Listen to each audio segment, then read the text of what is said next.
It's not my problem. It's not my problem. When I feel heavy metal, and I'm pissed and I'm when I lie and I'm missing all of the time, but I'm never sure why I need you. Please don't reach out.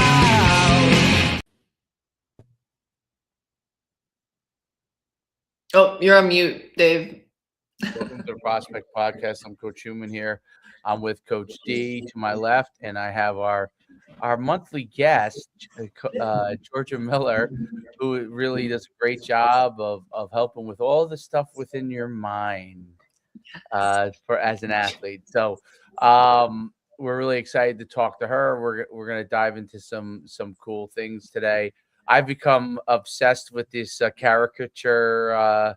The ability to make all these, you can make cool thumbnails. Have you seen the thumbnail I made today? I've seen some interesting things. Yes, I mean I don't think I ever look like the person in the picture, but it always seems to make the women look better than like really look great, and it always seems to make us look exceptionally odd. So I don't know why. Right, Derek? Isn't it? Is amazing? Like they look great. All in the eyes of the beholder, I guess. They look phenomenal. and I'm looking at me, and I'm like, I don't know if that's exactly me, but I'll find it. Let me see if I have it here somewhere. AI, close enough, I guess. I don't know if I don't know. It's I guess the new trend for. Well, you know what? It must be a caricature. Some sort of new. What do you call it? They came up with overlay or whatever that they figured out that you can now do. Let me see if I can find this. I had it somewhere. Yeah, because I see a lot of people obviously like, hey, do this, hey, do that, hey, type in this and see what it entails. Like, oh, okay. Yeah, let me see. I don't know if I'm able to. I think I am. Interesting. Is it showing? Maybe not. All right. I'll search for it later. It is on the thumbnail. So, but anyway, it's great to have you on. We're excited to talk with you. We were talking before about before we started maybe a topic for today, and we're talk a little bit about injuries. So I think that obviously with the Lindsey Vaughn. Going down in the Winter Olympics, which, by the way, I haven't watched one iota of it. I don't know why, but it's a constant staple. It's on. I've been watching everything. I've been watching it. So you're different than I haven't watched. I don't know. I just love the Olympics. Yeah, I really do. Right. It's always on. When it's just there, like it's a weird, when they're in different spots too. And look, obviously my hours with a newborn are a little different than others, so it helps to something's on at 5:30. Oh, at night, late night, right? I'm at 3 o'clock in the morning. I'm like, this is live. This is great. I'm the only one. I should just start breaking. I should start breaking news, but I don't know. My wife's big Olympian person, like the Olympics, whether it's winter, summer, it doesn't really matter. It's all whatever. But I'm like one of those that it's on. Yeah, I mean, it's the best of the best. How can you not enjoy watching it? It is so cool. Even curling gets me going. Totally. I find myself more so ChatGPTing, like, what am I watching? Right. What are the rules? Yeah. Which is kind of interesting because some of the breakdowns have gone into like, hey, if I type this into Google and it explains like downhill slalom, like what the actual, like what's the purpose? What are they supposed to be doing? They want to be spending. Yeah. So like they're definitely taking it to another level, which is kind of interesting. They have 4 years to figure it out every time. So kudos to these people because they do a lot more work than I would ever want to do. So it kind of like brings it all, all to light, like injuries and how athletes begin to like how they handle it. It is a setback mentally that is very difficult, depending on the injury. Obviously, a short-term injury, not obviously as difficult, but especially fairly long-term injuries, stuff like ACLs or something that breaks or something like that. I would love for you to kind of dive in and talk a little bit about some of the things that you you have to help athletes through with respect to injury, because I think one of the things that athletes deal with is, will I ever be the same player again? Oh, Like, or can I improve after that injury? Like, am I going to be limited? So, and then, and then obviously the first times they compete on it, it may take them a couple of iterances before they really get back as far as where they feel comfortable. So talk a little bit about that kind of stuff, because that's always been a difficult thing. It was a difficult thing for me. I'm sure it's been difficult anytime Derek's had those kind of things. Talk about kind of some of the things that you see there and you try to help athletes with. Yeah, right. I think you said one of the biggest worries, coach, is that athletes will worry, well, what if I lose all my skills? What if I'm not the same when I come back? What if I get re-injured? It's really like all those what if thoughts that creep into their minds. And then I know another really big challenge for them is just sitting and watching, because they really want to be out there, right? I always ask, well, what do you think is going to be the hardest part? Like, I usually try to just break it down into week by week. We take it just day by day for them. Like, okay, what's the hardest part about today? And usually they say just watching my team play, not being able to really contribute. And then especially if you're at a bigger level, like college or professional, you have that whole identity piece thrown in there, right? So like Lindsey That's Vonn, what you are. good example. She is a skier, right? Okay, you tear your ACL, and then like it's like, oh my gosh, like who am I? What am I without them, right? I think that's just as big, the identity part. You're really like you kind of identified yourself as this person, especially when you're young. Like you poured yourself into this, and then it's like, okay, I can't do this for a while. Like, what do I do? Like, I'm used to going to practice. I'm used to working out. I'm used to, those kind of things. Like, I mean, you have to mentally adjust. The older you are, sometimes it can be more difficult. Sometimes it can be easier. It really depends on where they are. I think young athletes adjust much better. Really, really young athletes, like youth kids, probably adjust because they just go and find something else to do. High school athletes, as they, maybe they're, now they're stressing about where they can have opportunity at college, or will they lose their position? I think those become big thoughts, in high school. And then in college, it really becomes identity. You know what I mean? Like high school, I think you do have an identity, but high school kids are teenagers. Like, they still like a variety of different things, even if they're locked in on a certain thing. But in college now, your identity, like people know you as this, right? And that becomes as big a part of it as anything else. When you get injured, like, I use myself. I had to sit out a year, had a back injury, and I remember like they'd be practicing, I'd be down in therapy, and at that point they said I couldn't play again, but I ended up coming back and playing. But I would just be like, I have so much time. Like I would do I would try to fill it as if I was playing still, which was kind of like odd.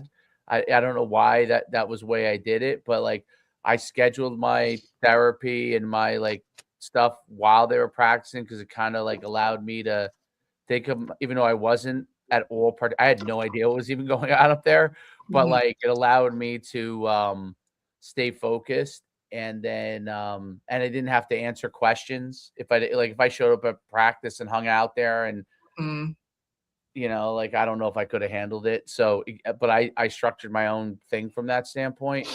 So I don't know, like talk about like the different ages and the different stages, and some of the things that you try to help them work through.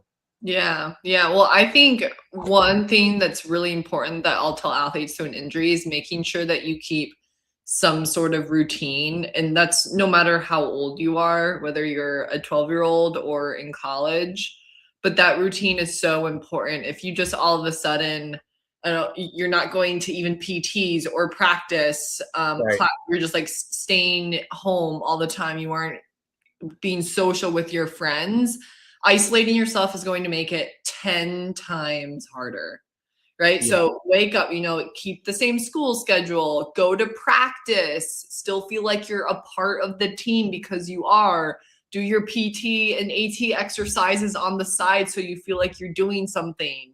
But the routine, like make sure you're getting out of the house and hanging out with your friends still. Like those are the things that are going to really help you and provide a sense of normalcy to your life too. Because as an athlete, you are used to go all the time. Right. So it's going to feel so weird if all of a sudden you just like stop everything. So try to keep as much normalcy to that as you can. So we really talk about like their routines and what they can continue doing and what they maybe need to add in or take away based on that. I grew up in an era where college coaches were very mean. So I was like, when I had to sit out, I was just like, I'm gonna do my workouts and everything. I don't want to hear how many, from them, how many times, like, some sort of snark comment. So I was just like, yeah. So, I mean, that's different. College athletics is different. It's different now. Like you wouldn't get away with some of that stuff now, but definitely not. Yeah, definitely not. But you know what I'm talking about, right, Derek? Like back then, like even probably in your era, they probably still might have made some. Oh, I got it. Yeah. You get the snarky comments and you're just like, which is why I think the development of like, especially at the higher levels, like coaches, like more high schoolish, even more so college, coaches and athletic trainers used to be almost against each other, right? Or, you know what I mean? Or they were maybe they worked together, maybe they weren't, but they were put in a light where you don't want to be in the training room, right? Or really, you're going to the trainer, or just those are like, the comments. They were kind of like, I guess, like this, right? Yeah, they wouldn't work together necessarily. Right. Where now they have no fear. Complete opposite, right? Now they don't even fear it. Now it's, what do I have to do to get this guy back, right? So that he can be at his best. Or there's the open communication of, all right, hey, he might have an ankle, right? Let's get him on some rehab. Let's get him whatever. Hey, if you got to take him, send him out late to me at practice. Like total 180 of that world, right? So, and look, I'm very partial to this because the relationship between the coaches I had in college and the training staff was unbelievable, like absolutely unbelievable. Like our head coach and our head trainer literally met every single day, in season, off season, for at least a half hour, 45 minutes. Every day was a chunk of time, and they went through everybody of, hey, this guy's coming in, or like maybe he's a recruit, and you know what? Like, hey, he's had an ACL already. You know what I mean? He's got some of this. Like these conversations happened in the off season, so you could only imagine what they were like. So the working relationship between that, I think, is just changed so much, right? Where the mental side of injuries are part of the game. We understand it, but let's build you up so that you come back not only physically better, but mentally better, right? Yeah. That is a total 180 into, quote, the old school approach to stay out of the training room, right? Like, oh, you got to go to the doctor, right? You know what I mean? Like, oh, really? Like, that's what's going to hold, you know what I mean? There's just that different outlook to it. I mean, hell, now we have to make sure that parents understand, like, there's a progression to this, right? Like if something happens, player needs to understand, you tell the coach tells the trainer tells the head coach, then we make the next, we're all in this. You don't just go home, hey, I did this, and shoot, we're in the ER. Like, right. I think there's levels of it. I think social media and the openness of how things are now are very different. You know what I mean? It's not so hush hush. And I mean, damned if you told someone you were struggling mentally back in the day. Are you kidding me? Like, like you're talking about like your ankle might be facing the other way and your coach is like, walk off the field. Could you imagine if you told them like, hey, I feel my confidence is low. Like, I don't know if I'm gonna be able to push through this one, coach. Like, like it's just a different approach to it, right? And I think players are more aware of it and their willingness to kind of understand that. But dealing with injuries at any level, I feel, especially, they might be able to bounce back as a younger player, but when that first injury happens, like this is something real. Like you may have never been hurt before in your career, and now all of a sudden you roll an ankle and it's like you think you snapped your foot right off your body, or you have to go through well, what do I do? Do I lay here? And now everybody's coming on the court and they're figuring out what's going on. And then maybe you have to take a next step. Maybe you'd have to take an ambulance ride, or that stuff is extremely traumatizing if you've never dealt with it.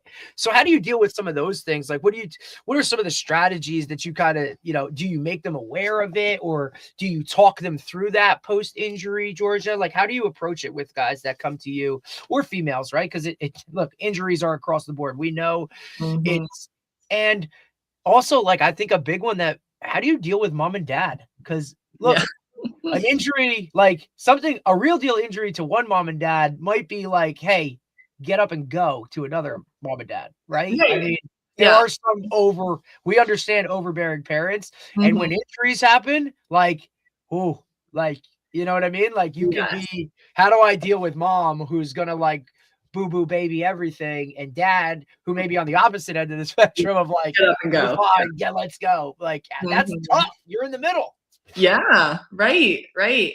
Well, and I think, first of all, the first session that I have with an athlete, especially if they're coming to me off an injury, like sometimes I have zero clue too, which I love that when athletes, you hop on a call and you're like, hey, how'd your game go? They're like, oh, well, I tore my ACL. It's like, oh, great. All right. You're like, let's pivot. Okay. Let's pivot. We're going to boot what we had today.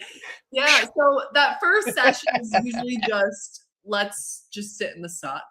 Right. I'm never like, okay, let's like be positive and talk about like what you can do now. It's like, what's the worst part about this? Let's just talk about how crappy it is. Right. Like, I think that's really important first and foremost. And I tell them that too. I'm like, let's not like move forward right now. Just like give yourself a beat. We gotta like sit in it. All right. Yeah. And then we start picking up and moving forward. But I'm a firm believer that injuries teach you something, especially when that's such a time of uncertainty. It builds so much character. And there's a good quote out there.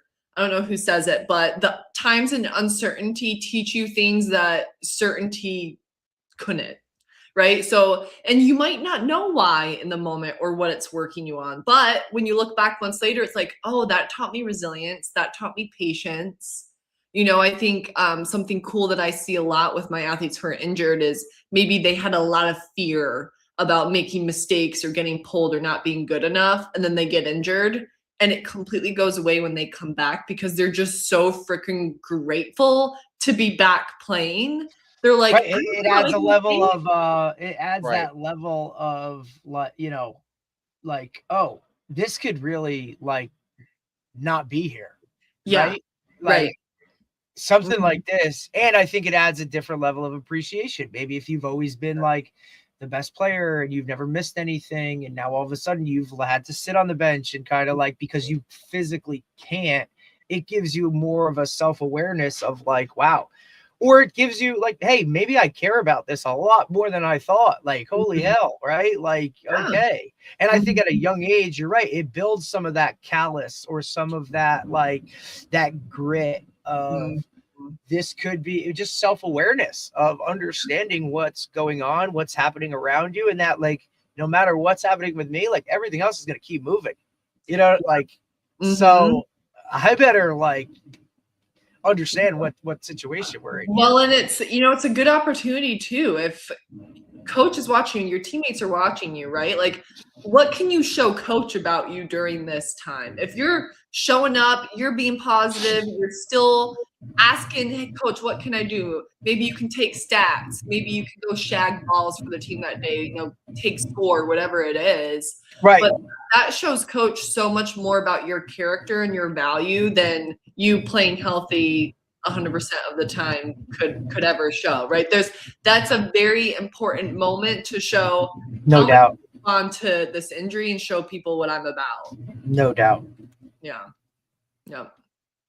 And then the parents, you asked about the parents, Derek, right? It's interesting with the parents, you know, I think that's why they need their own session. Their own session, yeah, right. And you know, just being that good ear for them, and you know, just a good like cheerleader. What are your goals for the day? Let's kind of keep them focused on their new set of goals. So it's not about maybe getting a scholarship right now. Now it's just about healing your knee. And if you can bend it 1 degree more this week, yay. You know, like making sure that you're really celebrating those mini wins and you aren't just completely brushing those under the rug. Like your athlete is going to need help finding perspective and getting themselves out of those negative ruts that they can easily fall into when they're injured. No doubt about it. It's very tough mental process for athletes, but I like that, like the routine, keeping them in a routine, keeping them doing things that they know they've done in the past, and keeping them on that schedule is a big deal. Because I've seen athletes that have gone in the opposite direction, and it's not a good time period for them. Like when they didn't stay focused, they just, you know, some guys never recovered when they didn't stay focused. Like, yeah, they're just gone. See you later. Like you never hear from them again. Yep. They got injured. They're like, their mind shifted, and they got out of it, and they were just out of it. You know, that was it. But it's that's important. Do you have discussions with them? You know, like especially with like more serious injuries that could take, you know, several months to come back or more. Do athletes ever start to question whether they want to play this sport? Do you ever have to coach them through that? Have athletes said, you know what, that's enough for me? Like, you know, how do you kind of decipher whether that's just some levels of like depression is a big deal for athletes from that standpoint, right? Especially when your identity, and it's not depression in the same way as you see like people who are, you know, really struggling with like life mental issues where you worry about, or it gets to that. It could get to that, right? So you're right. There's stages to it, right? So there are stages to it, right? So you want to prevent them from getting to that level. Cut it off. That's the first part. Some of them, it's just questioning, you know, do they want to come back? Do they not want to come back? So how do you work through that? Because that's a great point, Derek. You know, that first, like almost like that stage one is like, okay, how important is it to me? And then stage two is like, I'm really depressed here. Like I'm not doing something I like, and maybe this is over. Like, so can you talk about that part? Because that's a real thing. Thing. I've seen that even with young athletes, like, you know, like when they're playing a sport, they love being in the game, right? It's different with younger kids because it's about playing for them to an extent, but they're like, man, they can't play. Like they're really upset. Like you almost have to pull them back. Like, no, you can't go in there, dude. Right. Like, yeah. So, but it's a real thing. It happens at all stages. It's just that when it's hard for them to understand that too. Right. Like, wait, what do you mean I can't? I feel good. Right. Because after that initial actual injury, you know, dissipates or whatever, it's like 2-3 days, maybe for the most part, unless it's something catastrophic. Right. And then you're really dealing with even more so of like, okay, this is surgery. This is what this is. Like, that's a whole different, you know, so there definitely are levels. Right. Yeah. Right. Hey, now you got to be in a cast, or here's your sling, or wait, what do you mean? I can do this. It's like, you can't do this stuff. Right. And I know you've dealt with it firsthand, Dave. Like, you know what I mean? Of like, hey, you're in a walking boot, and yes, you can walk, but you can't go run, or you can't play in like some of these things. You know what I mean? Like that stuff's really, you're not going to heal if you don't stay up. But for them, the process of now, right? So to come to talk about your point, Georgia, the whole learning a lesson from it really creates this trust the process mentality at a young age if you're dealing with an injury that is going to take some time to heal, right? Like,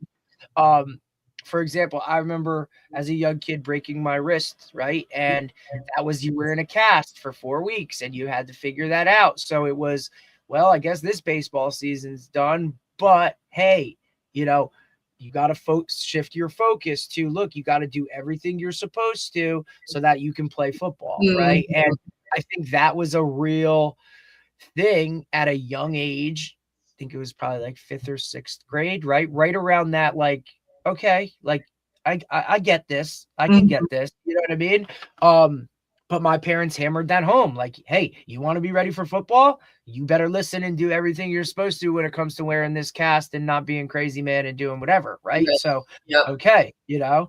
But I think the generation now, like, again, when's the last time you saw a kid in a cast?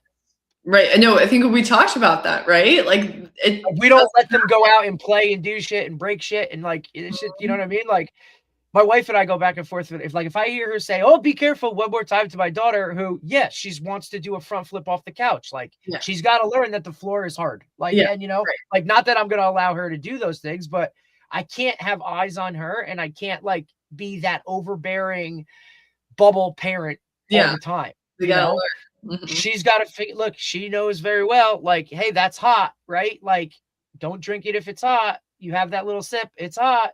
Yeah, you got to learn. And now if she's not learning 5 times down the road, now we got some problems, right? And now I need to figure something else out. But I think you have to go through it to learn it. And a lot of parents will protect kids from it. And then I don't think the open communication and kind of understanding things, talking them through that process, right, as much as possible, just making them aware of everything that they're feeling, like, hey, you're going to be sad that you're not playing right now, right? Like, that shows me you care. Okay. But in order to move forward, sometimes we have to take a step back. And by that, we're saying you have to sit, you have to heal, you have to listen to the doctor.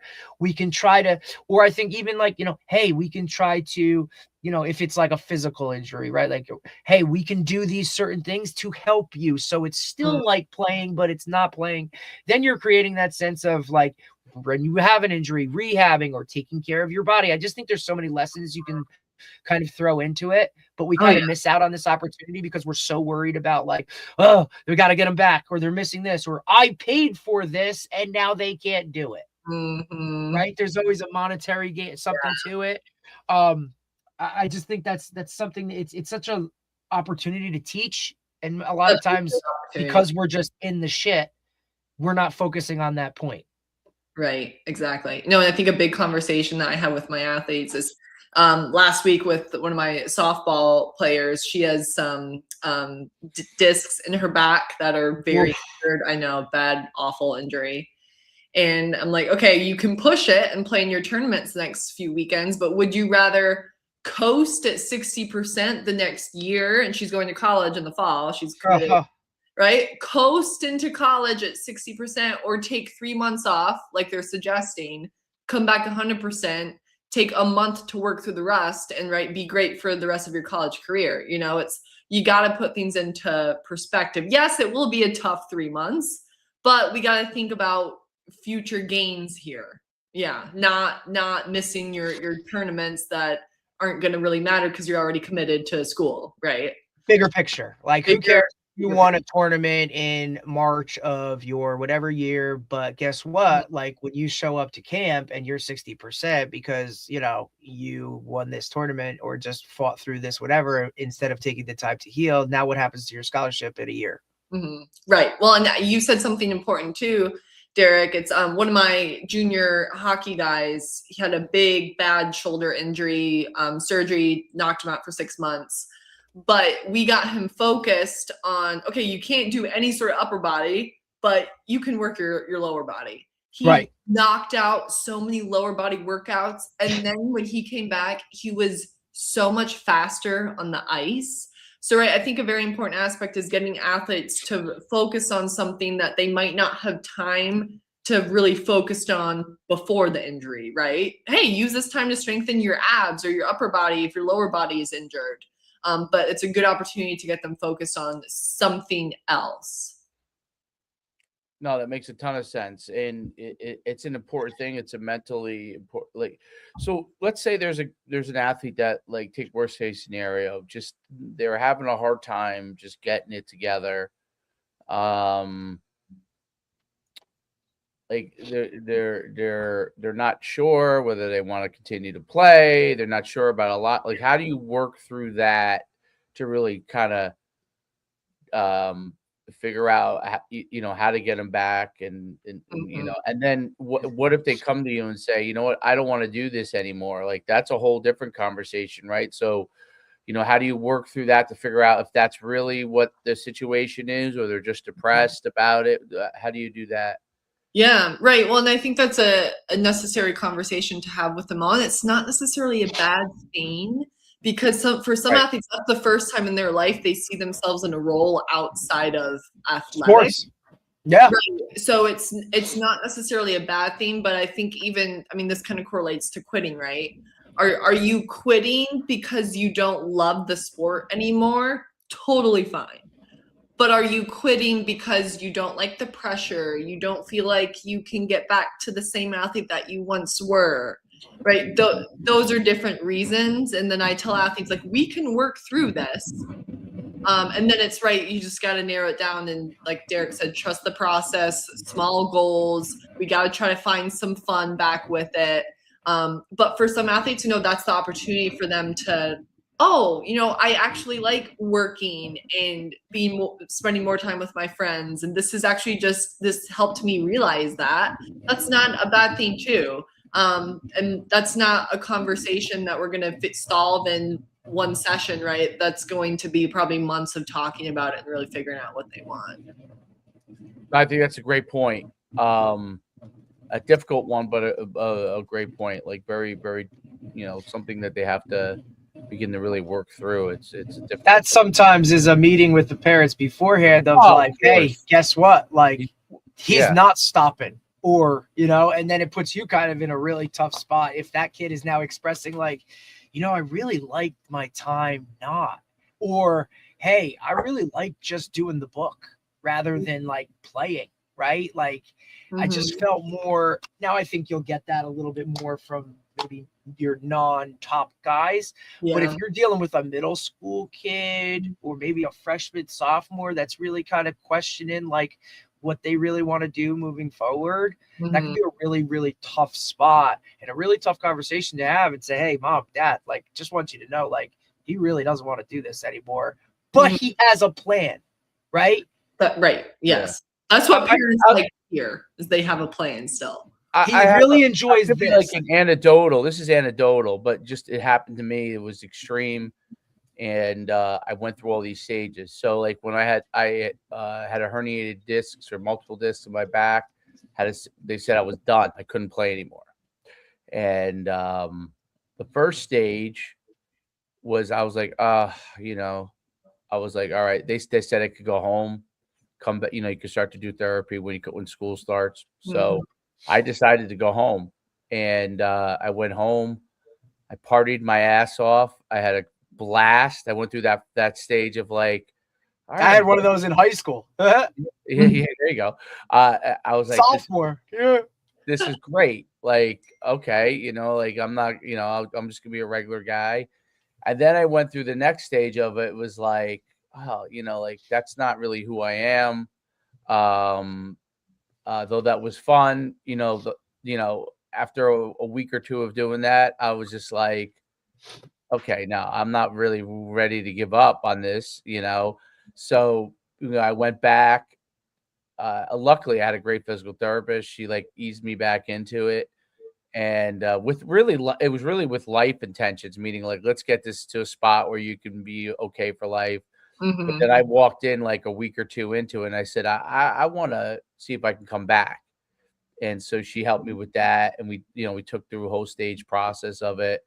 And so I went through that whole, like, trying to figure it out. I went and joined track for a while. And then I actually got back, as I was getting better, I started to really like think I could do it. And then I wanted to do it. But at first, my first reaction was, fuck it. Like, I'll go have a good time. I'll graduate. And then, so that's why I kind of asked that question, because that's a hard thing for your job, because athletes could say something that they don't really truly mean. Like if I went in and met with you at that time, like a week after, I would be like, yeah, I don't care. You know what I mean? I'll just go and be a regular student. Maybe I'll go join track. I don't know, like, but I'm okay. I'm cool with it. And that's would have been my reaction. And I would have been like, yeah, I'll just be a regular student. No big deal. And then my mind shifted, you know what I mean? So Mhm. do you, if they're in a situation like that, do you like try to schedule regular appointments with them? Like let's say they're struggling with an injury, as opposed to like, hey, we're going to meet once a month to talk about this. Someone Mhm. gets with a certain catastrophic, like some sort of injury where they're going to be out for a while. Mhm. Do you like say, hey, listen, we should meet once a week to check on yourself, even if for a few minutes, just to see where you are, because then you can assess the different stages and see if there really is an issue or there's not an issue. Yeah. Right. What Well, that first month is really important because you're going to go through a whole wide range of emotions. So even if, like, let's say you came to me, coach, and you're like, yeah, like, I'm done with football. I'd be like, okay, yeah, like you can think that, but nothing needs to be decided right now. Like, why Right. does it need to be a decision right now? Right. Like, and I don't think any decision should be made when you're emotional, whether that's too excited, too mad, too sad, Right. too happy, whatever it is. Let's go through the range of emotions. Let's meet. Yeah, I would probably say once a week. Let's talk through everything that you're feeling, everything that you're doing. Let's set some small achievable goals the next week, right? And then over time, we can see what starts to really shed some light in what you want. But there's no harm in like fully committing to coming back and then deciding, like when you start playing, right? I mean, there's no need to make a decision right away on that at all. Like, let's take some time, let's play it out, let's see how things progress, right? But something that you mentioned, Dave, which I think is really important, then sometimes I don't think coaches realize is how important they play a role in the athlete's recovery process. My athletes who are the most resilient through injuries and have a better time with it, their coach is usually on the other end asking them how they're doing. And that goes such a far way. Hey, how's he feeling today? How's the PT going? Because sometimes those guys don't even pay attention, right? Like the higher the level, like you're just a body and a number, and it's like, see you later, you're gone. Like, and then when you come back, it's like, oh, that's the reality. Like, absolutely. Not like, high school. Really high school coaches are really good about it.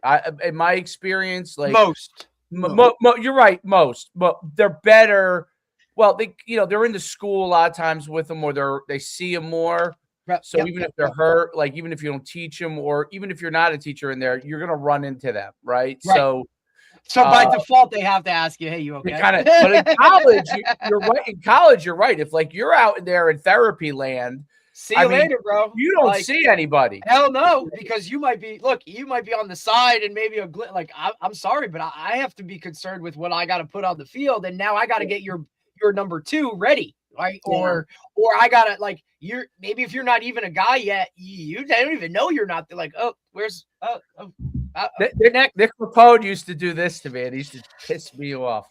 Not when I had the back, because I was out. They thought I was out. So like basically people that just didn't talk. Yeah, they thought your career was over. So they were like, so they were nice to you because they just Well, they thought they were getting a scholarship back too. Yeah, they're like, hey, bonus. Yeah. So they were like, they're nice to but when I came back, this water bottle. yeah, they're like, but they that's funny. But when I was fully back, and then I think in spring ball, I don't know if it was that spring ball or their next spring ball, I had some sort of a long-term stinger where I couldn't lift my shoulder for a couple of months, so I had to sit out like the last couple of weeks in spring ball. And Nick Rapone, I love him to death, but he would just walk by me. I'd be standing there practicing. He would just walk by me like this. Shake his head. And he would just do this over and over and over again, as if somehow that was going to accelerate my rehab. Right. Yeah.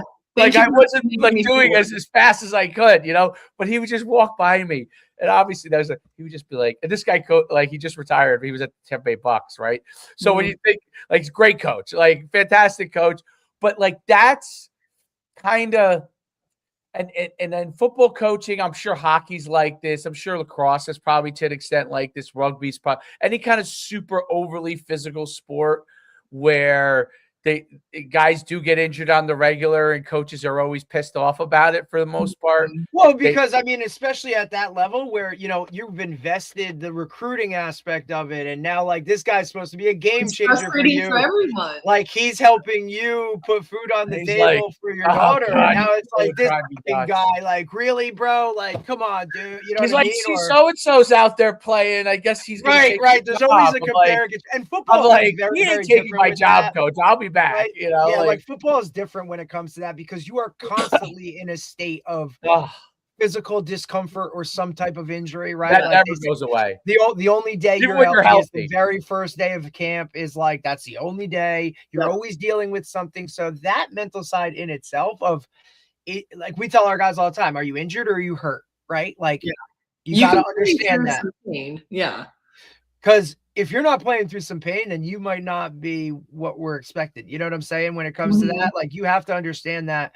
But it's hard when you go home and mommy or daddy, right, are, you know, like that's where I think for me, it was really good to have a father and coaches and people around you that could help differentiate that. Like, okay, hey, this is something that's going to be like ice, rest, you know what I mean? Like, and you'll be good to go by Friday. Or one where it's like, hey, no, we have to get an x-ray because you broke your collarbone. We got to really figure this one out. You know what I'm saying? Or just can talk you through it.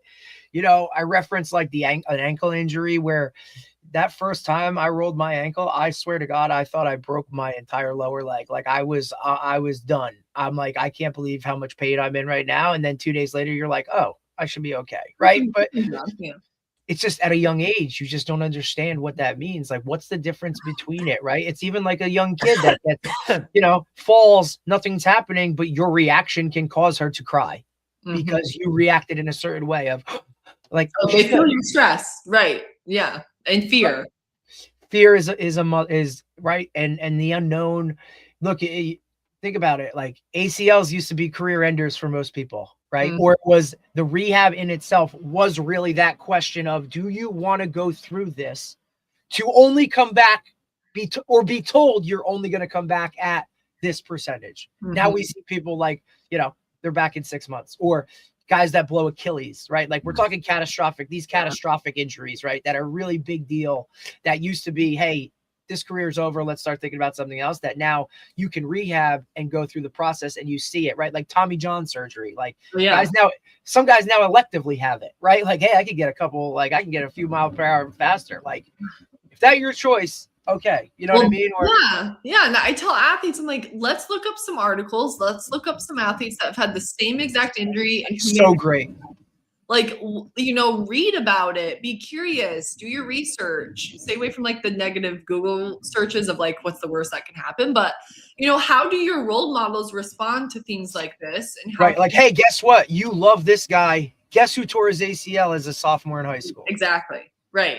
And how did he come back? Yeah. That's why I think having a you around, or just, you know what I mean? It's just such a big thing that I would love for, you know, athletic programs in general, just like you have an athletic trainer, have someone like you that comes in once or twice a week, sits down in an office, has some, hey, here's who I need you to talk to today, right? Like a couple of these guys are, you know, I can see they're struggling, or, hey, we've gotten some emails from some teachers or that kind of stuff. Like, and you do just like you would go see the athletic trainer for an injury. Go see Coach Miller. Your mental, right? And I have an interesting role through injuries because I'm hearing all the time, right? Athletes who aren't wanting to listen to their ATs, like they say, I'm limited reps today, but I feel fine. So my job isn't to tell them like, yeah, well, like do what you want to do, or no, you need to listen to the AT. My job is just to help them find a solution and make a decision, right? So I'm like, well, if you choose to do that, what are the consequences? And you're kind of navigating them. There's a good sense of autonomy and freedom within that, right? But they feel empowered to make their own decision. Like that's kind of my role within that. Whereas ATs, they play a very important role through the injury process too, because they're hearing all their worries and doubts, right? Well, they're almost doing your job without the credential. You know what I'm saying? Because we all know you go in that training room, it's either oh my God, it's like, oh my goodness, it's like going into a barber shop, right? Like it literally is that, or a training session of like they're just puking it out, right? And it's who's pissed at this person, who's this. It's like they got to deal with it. Whereas it's like, hey, go talk to Coach Miller. Like she can handle this better than I can, because like I don't need to hear all this. No, I tell ATs all the time. I'm like, you have my job. Like you do my absolutely job. Without the credentials. Yeah. Uh-huh. Like you should have a stipend on top of it, because I think look, just that mental fortitude side of it is so impactful and so important. Just, I mean, you could single-handedly just go in with an approach of awareness, right, and making guys aware of what you're feeling is totally normal, right? Like you're supposed to be down right now. Like you're supposed to be a little, quote, depressed, but it's not a state that we stay in.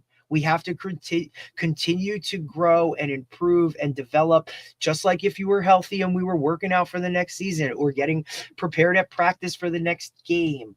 Because we've seen it. Like how many times have we seen, literally, we had this year, an NFL guy, right, scores a touchdown on Sunday and takes his own life that week, right? I mean, this stuff can escalate to something catastrophic if you allow it to kind of sit in the weeds and just kind of grow. Yeah. Well, and going back to just coach's role in this, right? If the athlete doesn't think that coach supports them through their injury, they're going to feel so much pressure. They're going to worry about losing their spot. They're going to think about all the negatives. And then anxiety doesn't certainly not help aid in a quicker recovery process, right?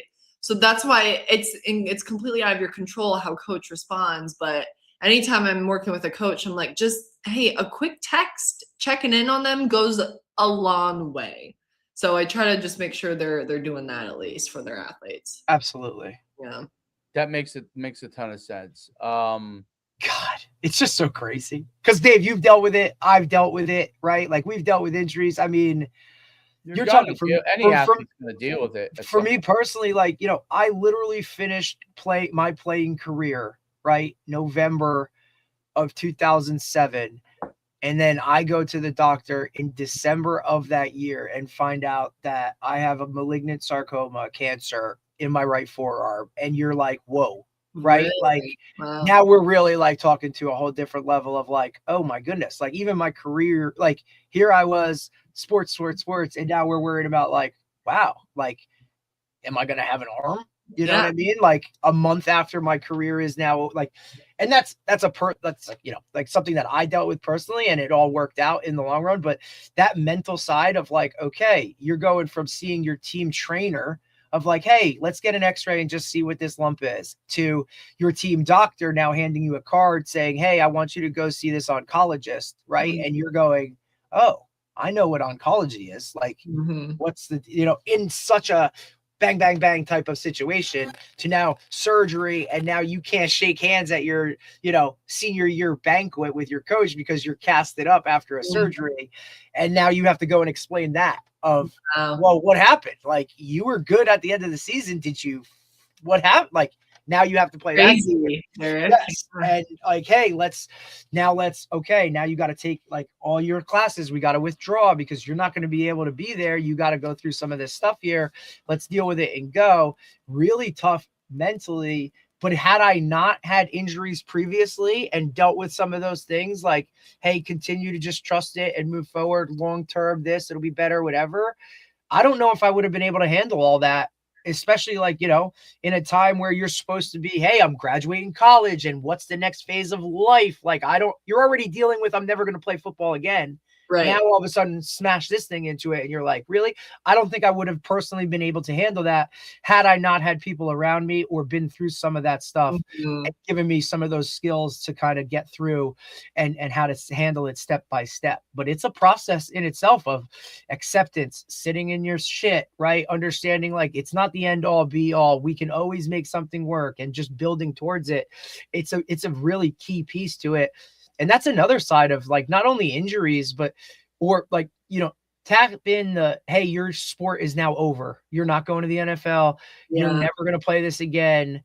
right? And now you have some of these injuries that maybe were just kind of like a, hey, let's fix it to next season thing. Now you have to really like take care of it, or it's a lingering thing from those playing days, right? Like, I'm sure, Dave, you have injuries that like, oh shit, this is from all those years of banging into people, like, or then the CTE starts coming out and the movie Concussion, and opens up your eyes to like, is this going to be me when I'm 50, or what do I have to do? Like, there's a lot of things that go into that you need to build up those mental skills to deal with. He said, is this going to be me at 50? That's how I know you're still young, because I'm 52. So hopefully, buddy, but I'm turning 40 this year. Hopefully I circumvented CTE. You know, hopefully I'm all right in that. And I'll be honest, having kids opened my eyes personally to that, even more so of like, especially having them later in life, like a daughter that's 2.5, a newborn son, like when they're at this age, where am I going to be at? Right? Like, am I still going to physically be able to like run around and do all this like crazy? Like, my thought is like, am I going to be able to like dance with my daughter at daughter daddy dances and all this shit? Or am I going to be like, oh, this knee replacement, I definitely need it, like, those are things that I think about, right? Because you've played the year, but the juice worth the squeeze type thing, right? Like, and then how do I approach it with them? Do I want them to go into that hardcore so that, look, you're going to be dealing with some of these things? Or my wife, who was a gymnast, like, and her back and issues and all those things that are going into it. Like, these are things of conversations and awareness, and having that, making them aware of like, these are some of the risks, but also like, here are some of the great things that happen, because there's so much more positive.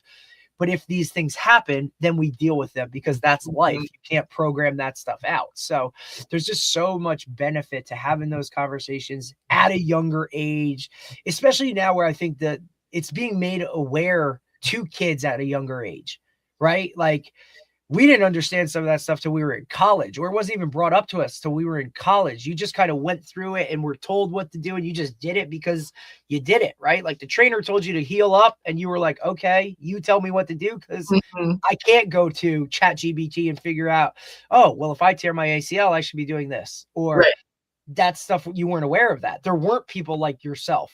I mean, maybe, but on what extreme, right? And if it was hush hush. Nobody knew who was seeing a psychologist or a shrink or any of those things, or going through some of those. You weren't publicly displaying those conversations, where now you see guys at the highest of levels advocating about it, right? Like Sam Darnold just talked about in a podcast about how he, once all that stuff went down with him with the Jets and whenever he started seeing someone on a weekly basis to get it out, and kind of like, all of those things. Or, Dak Prescott of the Cowboys. I mean, you're the quarterback for the Cowboys, and you're talking about like how you deal with things mentally, and you need to see somebody to help you. And guys are just so much in the public light now advocating for it, where it's part of like, everybody's got a you on staff now. Yeah, they do. Right. And it makes sense. I mean, if your mind isn't right, there's no way those amazing, awesome abilities are going to be able to shine through. Right. And I like what I tell athletes who are like really weary. I'm like, I'm just another coach. I'm AT, PT, strength coach, right? Like mental coach. I'm training your thoughts, your brain up. That's all we're working on together. Right. Well, there's no doubt about it. I mean, it's something that's very, very difficult, because it's relied a lot of times on the coaches or the parents, and they're not equipped to really. They're equipped in their own role, but not equipped for the role that like what you do. And it's very, very difficult, because kids don't want to listen to their parents, and sometimes they don't want to discuss that with their coach either, because there's like things are like, people could say as much as they want, but like there's always a transactional basis to each thing. Like with coaches, there's a transactional basis to it. You know what I mean? There are coaches that care about it more than others, but there's a transactional basis, is getting them back to play. And from a parent, it's do you want to do this? Tough it out, whatever it is, right? Like there's that, but like your role is less transactional on that side, because you're not invested one way or the other. Very objective. In their athletic success. Yes, like it's it definitely looks good when they have athletic success but it's not up to you to have their athletic success. And I think that's a really good point. And but it's still very hard. Like the whole mental space is such a difficult area because you can't take an X-ray and see that it's broke. Right. So it's invisible and you can't tell if you're working on it. And whereas like you invest in it, like, see, schools are paying somebody to be on staff, right, full time. But when you as a third party go and do about it, like you think about all the things you're investing in, right, as a parent, like in high school and youth, and it becomes the last thing that you do. Like I used it when there's actually a site that does this stuff for kids, and I used it and actually, it wasn't just about athletics. It was like, for kids in school and stuff too, like when they get frustrated. And it was like a group Zoom thing, which I thought it was good for a while, but it was good to get like the kids to recognize their things that they might be feeling or going through. And I thought it was really good. Like I utilized it with my kid a couple of years ago when he would in school or in a super intense, like, competition wise, and if it doesn't go his way even in school, like, would really be frustrated, right? But it helped talking. But then there got to a point, like, that's why I say, like, there's a point where then they even check out there, right? Like when the kids do, because they're like, oh, why am I doing this? And that's the whole thing that, like, I think one-on-one is really much better. But then parents are trying to figure out, okay, now I'm investing in all this, and now how do I got to invest more in this, right? Too, like, right. Like maybe you have one of those more mental type of children who they are constantly over analyzing or overthinking. When does it end? When does the investment end? Right. So, like, yeah, that's the biggest part. So when they go off my insurance. Well, actually, that's a good question. Does that go off?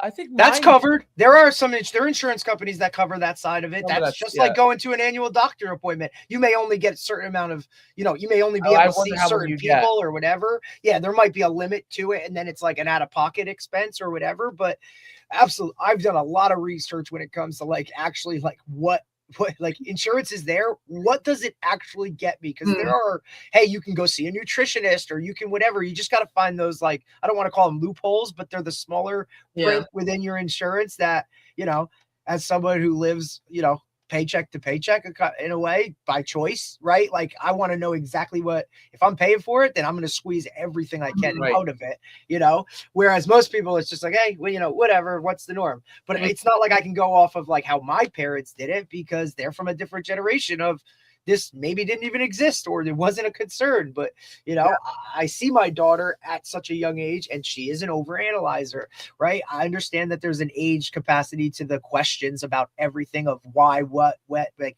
that's part of the stage. But also, like, at what point is it, okay, maybe we should like look at this a little bit. Just maybe that's who she is. Not good, bad, and different. Like, how can I make that a positive thing and not it be into some overly concerning, like what 2.5-year-old needs to make sure that the lights are always off and the doors are always closed because of her OCD. I mean, hey, daddy, let's make sure my blanket is flat on my bed, like, because, and my dolls and my babies need to be this way. And like, it's like, I am so sorry, my dear, because daddy gave you that, like that OCD. No. Like, but I also want her to use that as a positive thing, right? And I don't want it to have to feel like that's an overbearing thing for her, right? Even at a young age. And people are like, well, she's just being a kid. Well, that's great. I'm just going to monitor it and make sure she's applying it to the right things. And it's a positive for her, and it's not taking away from something else because she needs to have like daddy, my socks are different. I'm like, oh, I like that. But like, also, like, let's not be crazy about your socks having to be the same brand or whatever. That's daddy's concern, right? Like, and I'm sorry that that's what it is, but let's develop those skills to kind of use that for you personally to help you, not hinder or hold you back. Exactly. Yeah.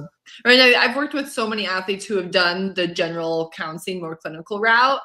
and then they come see me, and they relate to the sport psychology so much more, because one, who doesn't want to get better at their sport, but then and it's a lot easier for them to talk about, and then easier to apply to other areas of their life. Yes. General counseling, it's like, all I want to do is talk about my sport, but they just have a harder time applying it to their sport. Whereas with me, it's one, easier for them to talk about, they're seeing better results, and then it's bleeding into other areas of their life.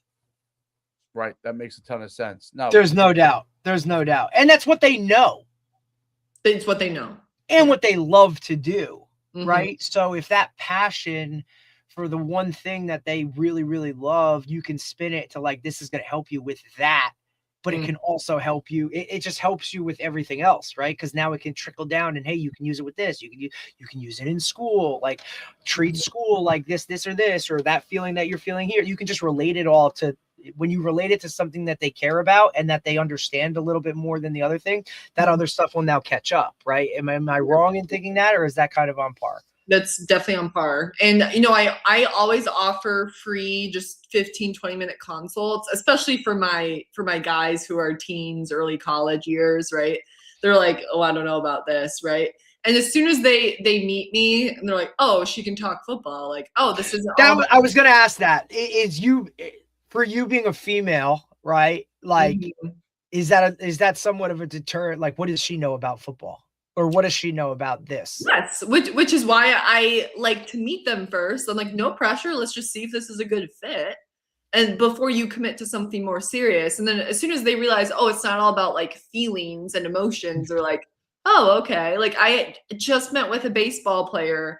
Because for me personally, I know that would have been a deterrent. Like, I'm not meeting her. Like, I'm going to tell her, because I'm not sitting on a couch talking about feelings, right? Because that's the picture that's painted in your head of what it is. I know for me as a teen, and even probably into college, to go and speak to a female about those types of things, like just the era I was raised, and kind of like the coaches, like coaching aspect of how it was like that would have been, quote, sissy talk, right? Or whatever that is. It has that negative title to it, right? And so for me, that would have taken a little bit more of a push. Now, once it was related to like, hey, this is going to help you do better, like 100%, I'd be like, all right, I don't care who I'm talking to, right? But I think that initial, like, that would have been a hoop that I would have had to jump through personally. Yes. Yeah, no, I agree too. Probably me at that age. But and I'm also at an advantage, right? I understand football culture, baseball culture, like there's certain nuances about every sport. Like my brother played and dad played at Michigan State. My dad was in the NFL. Like, I understand what that world is like, and not 100%. A lot of other, right. So it's important that you find the right person who you can connect yes, with. That's big too. Yes, you want to find the right niche, right? Like, I know my daughter growing up with me coaching and understand, like, she'll get it, right? Or even like my sister, who was a higher level athlete, like, she gets it with her kids, where her husband wasn't really that higher level of an athlete, and he was more of like, that militant structure, discipline, army type of background, right? With family like that. Like, so his approach and my sister's approach is very different when it comes to that, but she gets it from that perspective because she grew up around it, or she played high level sports, right? Like, so that's 100% have to find the right fit when it comes to individual, and knowing like who you are as a person, like what's going to work for you. Right. Yeah. I always encourage people. I'm like, don't just meet with me. Like, go have a couple trials, go meet a couple other people. That way you can really figure out what you want, what's best for you. Then you can make a decision. That's a great point. Great point. Great stuff. Really, really great stuff. An hour flew by. Wow. It flew by. You're good. Now, you're a professor at Springfield too. How do you are you still in Florida while you're a professor? Yes, it's virtual. Yeah, must be nice, by the way. Virtual class, yeah. We haven't been over 25 degrees here in like 3-4 weeks, right? And like, here you are, like, just must be loving life, even though it was a little cold, right? I'm sure those people were out there in like parkas. They were. It got to 35 here in the mornings. Floridians must have lost their mind. Like, hey, we moved down here for a reason, and this is crazy. We see all this stuff about the iguanas freezing and falling, dropping from trees. I know. Iguanas. I can't. Really?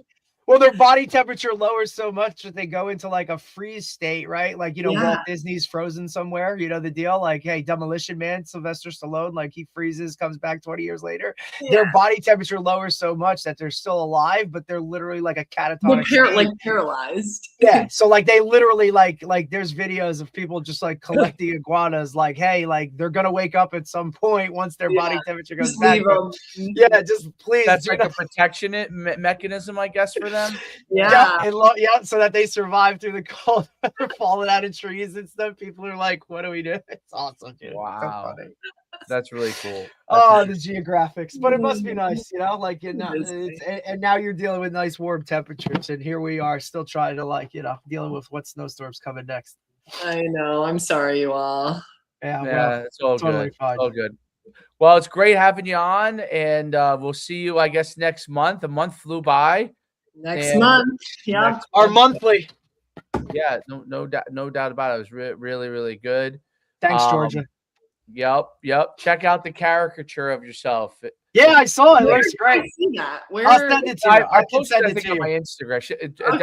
It's on Instagram. I'll send it right to you. It's great. Yeah, send it to me there. I will, 100%. Because Dave, to be honest, like Georgia's looks the that's the closest closest of anyone that you've done.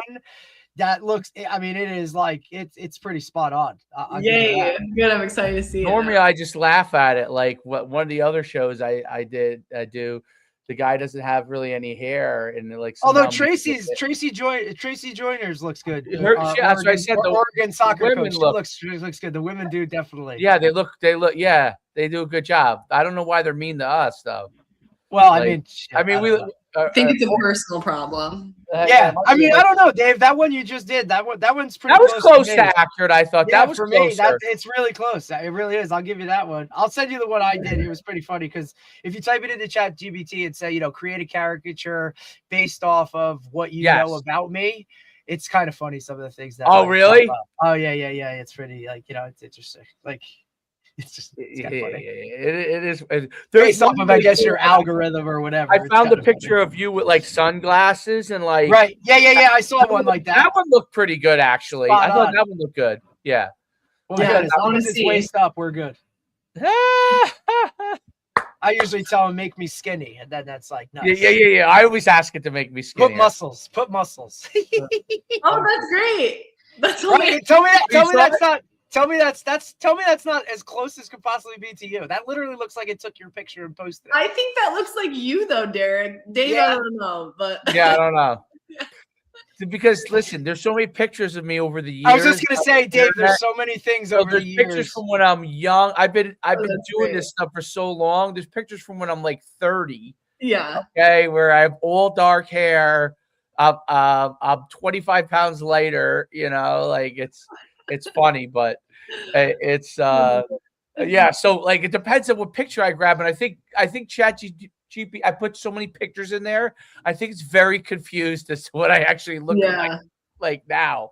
So like this one picture I look really jacked there, and then another one I look like it's hilarious actually. But it's great. I bet you if I spent more time with it, I'm obviously whipping through these things because I'm doing so much. But yeah, I think it's a pretty cool feature that they added in there. It makes your thumbnails for YouTube look better. I think that's kind of where I'm using it more. Right. Because I think it makes it like, instead of like the other stuff where I try to put the thumbnails in, I put it into AI and I kind of put the description. It gives me something and it's okay. But I think this at least puts us in the thumbnail, which is better. Right. Yeah. The other ones don't do it. Like when I put the name, it kind of like comes out all weird, so I just kind of keep it generic. You know what I mean? So this is better. I think it's better. Like it's amazing what AI can do. It really is. It's great, but it's scary. Amazing and scary to me at the same time. It is, right? It is kind of scary. I'm training myself to be able to fight those robots one day. So I love it. Right. Hey, whatever you got to do, buddy. All right, y'all. I have to hop off. See you later. Thank you, love. See you guys. All right. Bye-bye. Thank you. Bye. Have a great day. Bye. You all too. Bye. Good stuff. She's always so good, dude. Yes, very good. Very good. Very good. Just that whole side of it, man. I think it's just so important. You know what I mean? And it's just something that we would have never, like, how much would it have helped if you could have just like talked to that person about your injury or what you were going through at the time, just to kind of like, hey, all your thoughts are on par. You know what I mean? Like, you're right in how you feel right now. Like, it's okay, but we're going to get through it and we're going to do this and we're going to do, you know what I mean? Like, I don't know. I just think to have somebody like that guidance or just like reassurance it would have been huge. Yeah, it would have been great. It just because I know you struggled. I struggled. We all struggled through that process, dude. Like, it was really hard. You know, like that was hard to now. Okay, I mean, for you even more so, dude. I couldn't even imagine being told you're never gonna play again. You know? Yeah, I was like that was that's a whole story in itself. Like how I was able to even get back to. I think that too of like the whole like that process, man. Like, god damn. The doctor I had in New York City, who was the best in the world, he did Dennis Bird and Joe Montana and all that stuff. Oh, shit. He was the one who first said I could come back, and he was way ahead of the curve medically back then. Yes. And most of these other guys were not, and they're like, he can't, you know, he's not gonna be able to walk. Literally what because those guys literally probably aired like, you know, their thought process was like, hey, we're gonna err on the side of caution. Guess what? Like, you're never gonna, or we've never seen anybody come back from this or do this. That's type what gig, it more you know what was. I'm saying? That's what it more was. And that's not, and look, we both understand that, you know, like, but guess what? I'm a little different. Well, yeah. Well, what they know now is that you can come back from it, but yeah, but you didn't used to be able to come back from it. No, they know that you had to get surgery if you wanted to, and you know they were like, "Here's what you have to go through. Like, it's not worth getting surgery. You're a college athlete, right?" So, it's the same way they used to, like, they would tell me, like, because I tore my ACL after my playing days were over, right? And they said, look, had you been, you know, slated to still play, we would have treated it this way. But my suggestion is, because you're not doing that anymore, right? Like, you're not playing, I think you should repair it this way, right? Good point. Yeah, it was you know, because it was, hey, use a patella tendon or use a hamstring or use a cadaver, right? And they were like, look, you're not playing anymore. You're not really going to be pushing this thing like you should. Let's just use your own hamstring. Whereas if you were still playing, I wouldn't want you to take a piece of your hamstring. I would have just gone cadaver because we can just plug and play, right? Or so that was like, I'm like, all right, whatever you think, like, you know, because now if we're using your own body part, we're less risk of infection, but the juice worth the squeeze. If you were playing, I'd rather not take from your hamstring. The infection risk isn't such a big thing for you to still have what you need, you know, all that kind of stuff, right? So there's a big thought process that goes into a lot of that stuff. No doubt. No doubt about it. It was yeah, it's just mentally, you know, going through it all. But it was really, it was really good. It was really good talking with her. What was I going to say? Who do we have tomorrow? Tomorrow we have Chris Parno, assistant track coach from Minnesota State. So really cool. Like some of the posts that he's done, and some of the people that he's worked with, really high level athletes. You know, it'll be just interesting to hear that perspective from an assistant track coach at a high level and development and kind of what they go through or look to kind of do with those people and those guys. Like, I think it'll be a good one. Sounds really good. Sounds good, man. Yeah, if you look at some of his stuff, like it's pretty intense stuff, pretty good stuff, and a different, obviously, coming from a track coach at that high of a level. Yep. It's really, really, it's exciting going through each one of these people and how they do things, and it's yeah, it's a really, really, really interesting world because there's so much information that you can gather on things. Yes, and I feel like people now have the access to all that, whereas they obviously didn't, you know, at other times, if that makes sense. You know what I'm saying? Like and also like by networking and communicating with some of these people, like we can show perspective and, you know, like give an understanding that, again, most people wouldn't think could correlate with, you know, the topics we're talking about, or how could it help them? You know what I mean? Like, but hey, like, this is how it can help you. Or, oh, maybe we should train that way. You know what I mean? No doubt about it. The whole the training aspect is really Oh God, you're killing me, dude. Because every time you put out something, I'm like, Jesus, like, should we be doing this? You know? Yeah, absolutely. Well, I mean, great questions to have and great you know questions to go. I'm going to give you I'll give you one thing that I'm really investigating. I don't want to say I'm fully on board with this, but it's something that I'm looking at, and it's not something I could even, you know, my son's too young to work this through, but just kind of doing my own research, and I'm doing some stuff with myself, like is how I feel on certain things. But I'm a little my one thing is this: can we get some of the strength benefits we need and explosive benefits we need without doing the squat as much as we do? Because I feel like it's a lot of weight on your back, and I'm trying to, like, you know, I know the benefits that squat has had for me, but I also know, like, I'm completely, even though we've had guys on that love the regular dead. I think the regular deadlift, not the trap bar, but the regular deadlift is good for the groin and all those kind of things. But I don't know if the juice is worth the squeeze. Like, you're better off with lower weights. Why bother throwing your back out? The thing that ruined my back was at the time was I was deadlifting an insane amount of weight. Okay, insane. I'm talking like 600. Okay, and I would do it, and it was one of the things that I had pride in. Like, I could squat a good amount, but I could deadlift it. Maybe my backside was very strong. I don't know. Well, you know what? It ended up like I ended up having an injury because of it. You know what I'm saying? So what did it matter how strong my back was when it ended up ruining my spine, right? Like, not ruining it, but like, because I amazingly have been able to do things between the going upside down. I've helped my back tremendously. What is it? The inversion table or whatever? Derek, there's almost no stuff unless you really dive into YouTube on it. Like, people don't talk about it. The only reason I know about it is because my uncle, his business is technology for software for chiropractors.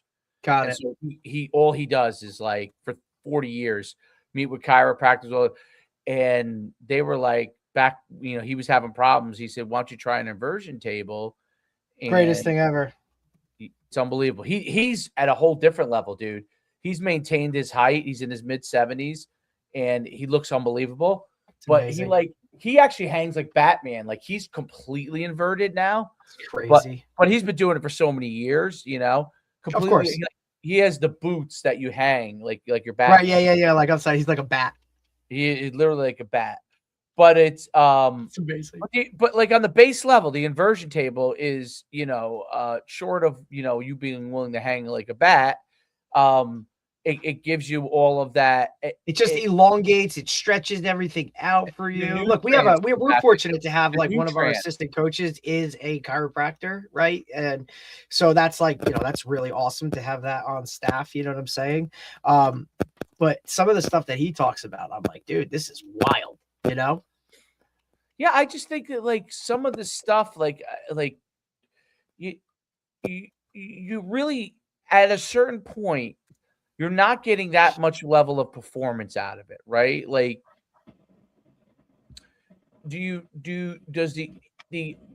that increase? I mean, it really depends on your position, I guess. But, like, even a line, don't you need them at some point to become more explosive than not just? Okay, there's levels of, everybody can benefit from it, but there's levels to it, if that makes sense.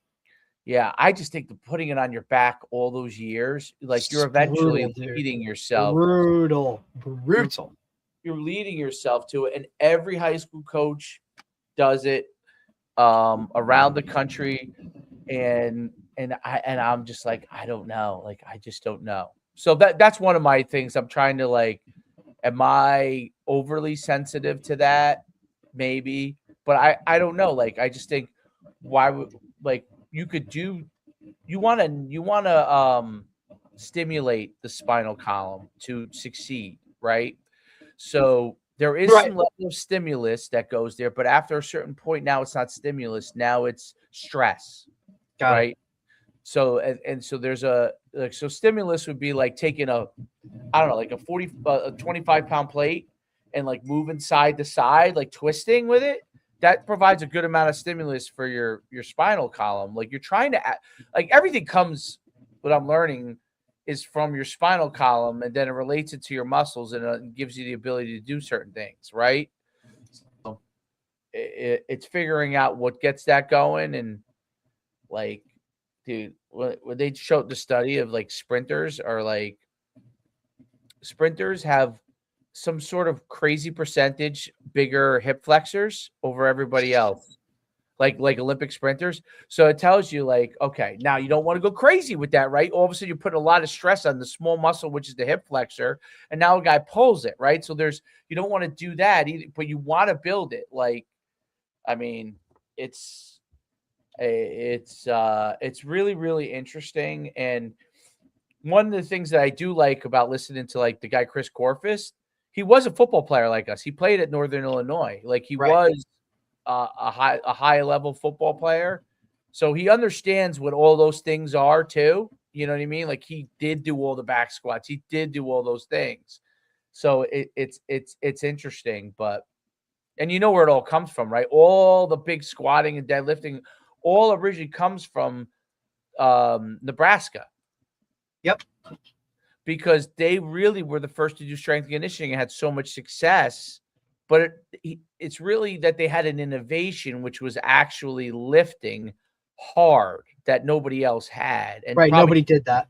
And plyometrics, and nobody really did that. So that's the hardest thing about all of it. It's like you could innovate in an area that gives you an advantage, but once everybody innovates in that area, in the same area like you do, you might actually realize that there's another way to innovate that might be better, which is where we're at in strengthening it. Like I look, Bill is attacking the Instagram.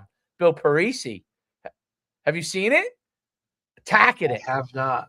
Oh, you got to follow him, dude. He's got good stuff. Like, you know, he's another good person from that standpoint. Like he also was like us, like did all those kind of things. Like he was a high level javelin thrower and like went through all that process of it and like learned of it all.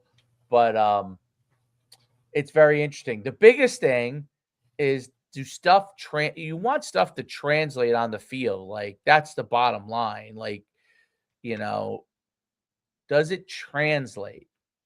Right. That's important. That's the biggest thing. Like, does it translate? And by the way, we won the St. Leo's won the whole thing in basketball. Oh yeah? Yeah, they That's won. Cool. What age is that? Both groups won, varsity and JV, which is like 8th and 7th, and then 5th and 6th they won. Got it. Which was man, impressive. Well, you know, like Troy it was like a backup on that team, but like he played great. But like he learned his role on there. Like in that, did he get to play a lot or no? Almost all the games he got to play a good amount, and the games that were somewhat of tighter games, they had fifth quarter, but not when the playoffs.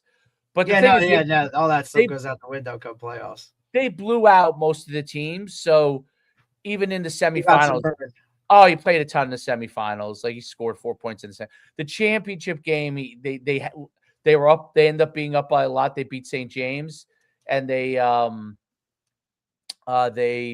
he only played like literally like 45 seconds, you know, in that game. Right. But they won by 19 in that game. Awesome. It's really good. But there was an 8th grader, I'll tell you, for St. Leo's. He dropped 24 in the semifinals, and he dropped 30 in the finals. Okay. He was unbelievable, and he's so unassuming and so calm. He actually played in our flag league one winter. You know what I mean? Great kid. It's very interesting to see. And you know what I was most shocked at? The crowd, Derek. A lot of people. There had to be 500 people at the JV game, probably about 250, 300 at the what do you call it? Come on, man! Everybody loves youth sports. Well, no, it really was the Catholic school thing, I think. You know what I mean? Because it builds all the way to a championship.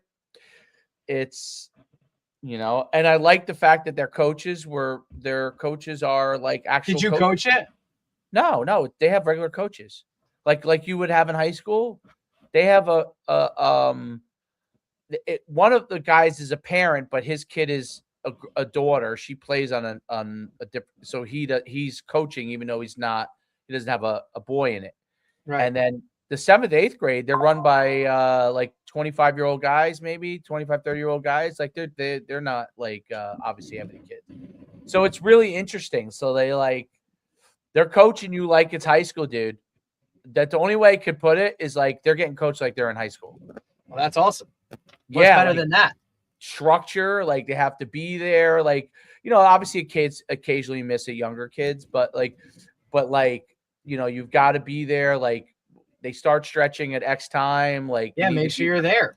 You got to be there a couple minutes before just so you're ready to go. You're held accountable. Yeah, I think they do a really good job with that. And they can. That's the difference. They're allowed to. They're allowed to hold you accountable. That's big, man. Like how many schools can you say oh, your parents can't watch? Not at that level. No, but they are able to implement it. And is it closed? It's closed practices. Closed practices. They let you at the last 15 minutes. They allow you to stand in the doorway and watch. So you're basically watching. Usually the last 15 minutes of basketball, they're in some sort of scrimmage thing. And you could watch that, and then you watch them run sprints, and then outside of that, but I like at first I was like but I was like, wow, it's really good. I watched him learn how to play a role, even if he is better. Just there's not you had to learn it, and you got to be able to push some of your frustrations and focus on what you got to do. Like you have to learn to do that. Like you really had to learn to it doesn't matter what you think. It only matters what the coaches think. It doesn't matter what dad and mom thinks. Like, oh yeah, don't matter. Yeah. Like, I'm just saying, like, if he asked, oh, do you think I could tell you what we think, but what matters is that the coach sees it. Right. So you have to figure out whether it's outside of practice or in practice, whatever gets you better, to help the coaches see what you want them to see. Right? Like that's the thing. You can create that narrative, or you can build are you a lazy player? Are you a worker? Can you shoot? Like you can build that what I said. You got to be the first guy in sprint. Like I watched him the first week run sprints. And was like, oh, I'm tired. And I watch him at the end of the year. He tries to win every sprint. So it becomes like a thing where now there's some kids that are good players that don't do that. You know what I'm saying? Even though they're good players, that's not the way that they approach it. And I'm like, your job. Okay. Whether I agree with the style of certain things or not, your job is to try to be first in every sprint. Right. Because you can control that. You could control that. I get it. Listen, I don't doubt that you're exhausted and you might have a day you're off and you're not but in general, your job is to try to be first in every sprint, to do it to the best of your ability. What is that? Is that, dude, do you hear that beeping? Is that like you? That's my notifications. Oh, okay. Because sometimes I was like, I'm hearing it through the last couple of days. I've been hearing it the last couple of days through a podcast. I'm like, shit, are our guests now is that coming through or whatever? I was like, I can hear it. I'm like, I don't know what it is. I don't know I can't figure it out. Like you can't silence it? I silence it when I see it. And then there's another one that comes in. I don't know how to. I just didn't know. I was like, what the fuck? It's coming from somehow my phone is connected. Oh, is it linked up? but I don't know how to get rid of it. I don't know. Like, I have to figure it out because it happens at my I was just wondering. I'm like, oh shit. I have a Mac, like a mini. Oh yeah, that's right. You always have the Mac. I have a laptop, but then I have a Mac Mini that goes above, so I can like look up stuff. So when I'm like looking up, I'm looking and researching something. So, but I can't. It happens in both. I just don't know. I don't. It's funny. I can figure out certain things. It's somewhere in my settings. I just maybe I just haven't gotten around to it. But when I click on the other computer too, I don't know why.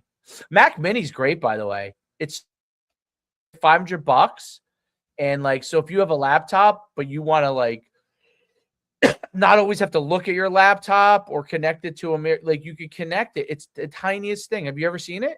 No. This is what it looks like. This is the size of it. See it? I'm showing it to you. That's it. What is that? That's a computer.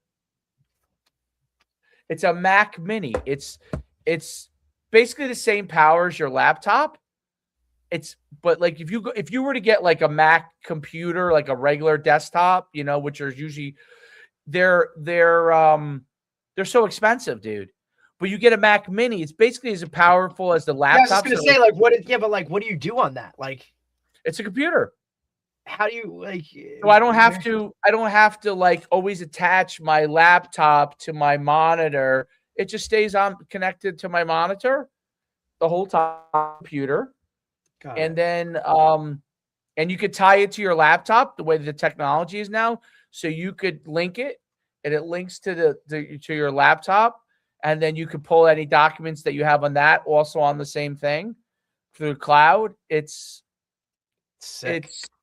It is, and the difference in price. This is like 500 something. And yeah, Macs were expensive for a really. Well, if you get a regular Mac with the monitor Mac, that's like $2,000, $3,000. If you get a laptop, it's like the cheap one's probably $1,000. After that, it's like $1,500. So you get a Mac Mini, which is basically as powerful as like a good laptop, and you connect it. You don't have. You have to have a. You have to have this. You have to have a mouse.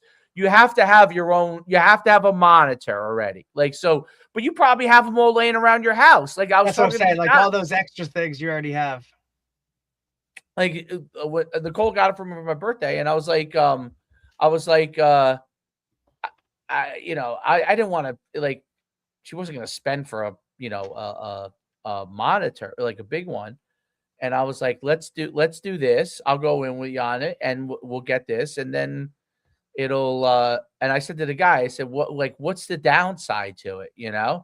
He's like, the downside is if you don't have like an HDMI cable, you don't have a monitor, you don't have a mouse, you don't have a keyboard laying around your house, you got to buy all those things, and basically it ends up being the same price as you would have. But if you already have, I have it sitting here, So I was like, dude, I'm not paying $2,000 for another, like, because my laptop is so old. It's like at least 10 years old. So, sometimes you see, like, sometimes I get clicked out on things. And so I'm like, let me get all my storage off of here because I'm just fucking screwing up my laptop. So I'm trying to get it all off of there and put it on here. And that way I don't have a problem in my videos.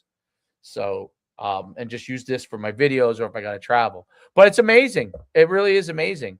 It's awesome. And now with phones, like where I can create a hotspot anywhere, right? I can have Wi-Fi all over the place. It's fucking awesome. What can you do? I can use my phone, my personal phone. I can use for like a personal hotspot. So like, let's say your laptop, right. Well, So like let's say we're in the car, right? And I have an iPad for my daughter, right? Like just so she has something. So if like I can download stuff, but that takes storage. So if I want to like have her watch Disney Plus and put on fucking Bluey in an hour car ride up north, like I can just create a hotspot on my phone, put it right there for her, and she's good to go. Like, thank you, right? Or some of these little like interactive games that I can do for her to learn colors or numbers or whatever baseline shit, and I can track it all but she always has like Wi-Fi and internet where, you know, obviously when you get on a plane, you got to have things downloaded or whatever, but she's already been a part of that. Like she understands she has plane etiquette, which is pretty cool for a fucking 2.5-year-old, you know what I mean? Which is wild, but she loves it. Fuck. The only thing I got to worry about is making sure I have a fucking window seat. So she's constantly looking out the window. The only 2.5-year-old I know that's like calming other people down as we're going, like up in the air. Because you know how flights are. She's like, it's okay. It's just a little bumpy. Like she got no clue, but it's just amazing, dude. Like she's phenomenal on a plane, which is funny. That's incredible. Awesome. Yeah, I'll take that. If anything, it's like telling the wife, like, hey, do you understand? Like our kid's good to travel. Let's go. Time to go. Like, hey. Well, if it stays cold like this many more years. Brutal, bro. Brutal. Absolutely brutal how cold it is. But all right. Well, today's supposed to be warmer, so hopefully that all comes to fruition. I saw somebody else. We'll talk. We'll talk offline some of the stuff. I had a question for you. I'll give you a shout. And tomorrow we have the Minnesota State coach, and then Thursday, Coach Breaker from Glassboro. God, I really hope he gets on because I'd love he's hot. He's hot right now. You know what I mean? Like he's got 2 state championships. He's running the table. He's winning everything. He's producing high-level dudes. I mean, Oregon's visiting Group 1 schools, right? I mean, like, come on, dude. You know what I'm saying? Like, it's fucking awesome. So he's got to, like, the kid verbal to Alabama, you know, like he's playing up now. Like, I think it's, you know, it's just cool. It's very, very interesting. I'd love to hear what he's doing. Me too. Like, I just want to hear his approach. You know, he is different, right? I mean, cut sleeves, cowboy hat. Like he don't, you know, like, I don't know. He's just, you know, he's in the limelight right now. And I'm one of those guys, like, I don't care what you're doing. If you're winning and guys, you know, like there's nothing negative, like guys are going to come at you when you win. I want to know like how you did, like he's taking it on firsthand. Like, hey, whatever, dude. So it'll be cool. Give me a shout. Absolutely. All right. All right. There.